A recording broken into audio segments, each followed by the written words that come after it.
ভাই ফাটটা একটু দেয় না জিন্দেগিতে কোন বাজে ধরাইছি বাস এটা সিদ্ধ করো এই যে একটা এইভাবে সবকিছু সিদ্ধ করো এটা দেখতেই বোঝা যাচ্ছে যে আসলে খুব মজাদার একটা সুস্বাদু খাবার ইব্রাহিম ভাই আমাদের জন্য তৈরি করতে যাচ্ছে তাড়াতাড়ি আলহামদুলিল্লাহ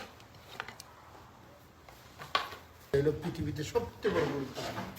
আমি সময়টা রে এত সময় যে জেদ্দায় আর প্রত্যেক দিন যা আশা করা যায় সরি ইয়ে দেন